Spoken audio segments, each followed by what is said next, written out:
I always tell people when somebody calls me up and says, you know, do you treat cancer, or how often are you able to help somebody reverse their cancer? And they don't ever say that. They say, how often are you able to cure cancer? Yeah. And, you know, all of us, if we're any good, say, we don't cure cancer. Yeah. That's not what we're doing. We're supporting your body. And if enough poisons are removed, and enough of the foods that are hurting you and that your body wishes you weren't eating stop coming in, and enough of the good foods start coming in, and enough of the supplements to supply what you've been deficient in for years but you didn't know it start coming in, many, many, many times your body is going to be able to reverse the cancer. Other times, maybe your pain level will go down and you'll live many, many years longer with the cancer. We don't know. And if you're willing to do those things, you know, we're willing to work with you. But so many times that somebody will say, well, have you treated, and they'll come up with the name of a cancer. And I go, let me explain again, because I usually said something like that 10 minutes ago. It doesn't matter what type of insect part, or mouse tail, or dust, or a piece of jewelry that broke off something, or a piece of your carpeting is on the floor. The vacuum will get it up just as well. The dust broom will get it up just as well.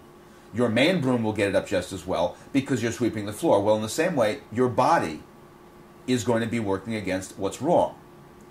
It knows where it is, and I guarantee your body's cells aren't saying, aha, this is leukemia, this is lymphoma, oh my goodness, this is neuroblastoma, this is... No, your body is saying, this cell doesn't belong here, let's try to kill it.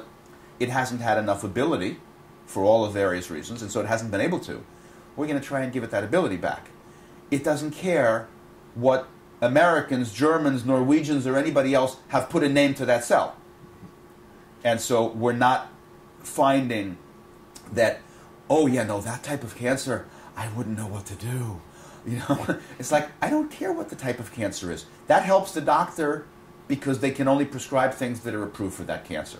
Yeah. If it's a tumor, it helps the doctor, if they're doing surgery, to know where it is. They want to know where it is. They don't just want to know you have cancer.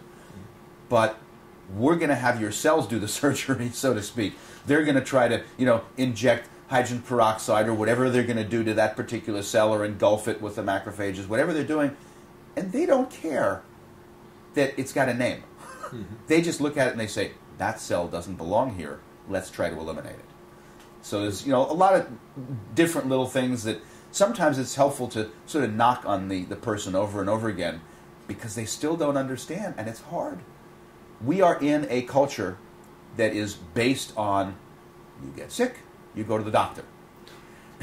That's the way it's been. You know, I mean, next year I'm going to be 60, and when I was a kid, if I got sick or my baby brother got sick, of course he's not a baby anymore if I'm 60, but if one of us got sick, my father would say, go down to the doctor, because he lived in the building. Dr. Shapiro died a long time ago.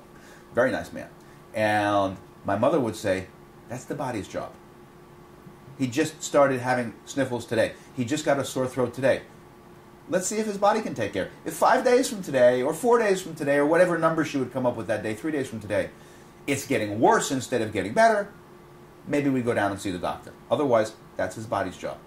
You know, we give him more water, we make sure that he's got plenty of rest, you know, all sorts of things that were standard then, and many of them still are. Give the body a chance. We're not taught that way.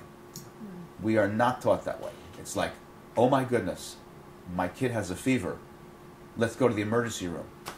Oh my God, the kid has a fever, and we are going to choose the environment with the largest number of infective germs anywhere in the world, the emergency room, and take a body who already is not doing its job properly, or he would have been able to fight the fever off, and pop him in the middle of that. No, no, no, please.